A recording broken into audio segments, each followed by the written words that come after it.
Lorie Marrero, creator of the Clutter Diet book and online program, and today we're going to talk about organizing yourself for a move. And that is because I am moving right now. We are downsizing into a home that is 1/3 the size that we currently live in. And recently I made another video about staging your home for sale. As I was getting the house ready for sale, pulling all the smaller knickknacks and personal items out of the house, it was very easy for us to go ahead and just pack those up into boxes so that we get a head start on the packing way prior to moving day. So you should take that idea and just go into each cabinet and drawer and closet with that in mind, taking anything that you don't use very frequently and packing it ahead of time. So why not do that? Set up a packing station. Like I have some supplies right here to show you. We have an assortment of different sizes of boxes.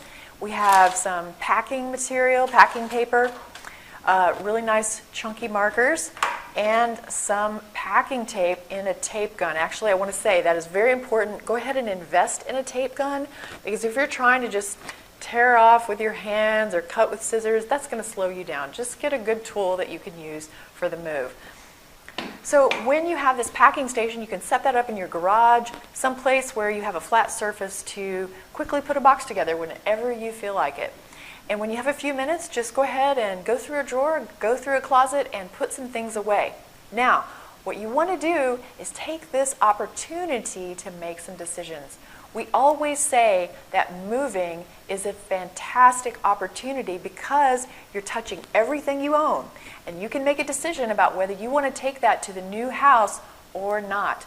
You can make a decision about whether it's worth it to spend money moving this and storing it and generally taking a lot of hassle with this item. So, you know, if it's worth it, then great, but if you can't picture yourself in your new house and your new life with this item, then go ahead and find a way to dispose of it now. Obviously, donating is the best option for that. You may also want to sell some items, and I have a few tips for you on that. I love using Evernote, and I've talked about that many times before, I'm sure, with my other videos that you've seen.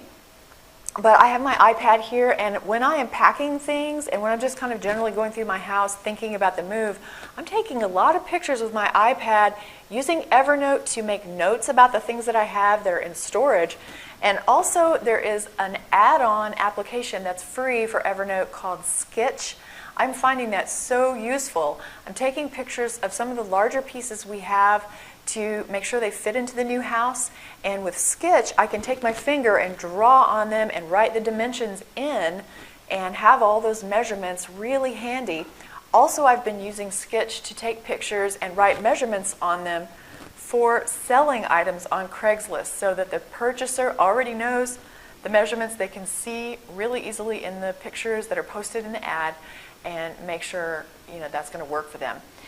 So take note of everything you can, colors, you can take pictures of anything you want, you can make notes about lots of things for the move and use that as your personal notebook instead of carrying around a lot of stuff or trying to keep it in your head. If you'd like some more tips, we have a whole book full of them. I wrote a book that's 97 pages long about all the moving experience I have working with my clients, and then of course my own personal moves. I've done several of them. And this is available at clutterdiet.com/moving book. It's called the Improve Your Move Workbook. It's almost all checklists and timelines and really chunky tips that you could use today if you're going to be moving. So check that out, and we'll see you next time. May you always be happy and grateful for having more than enough.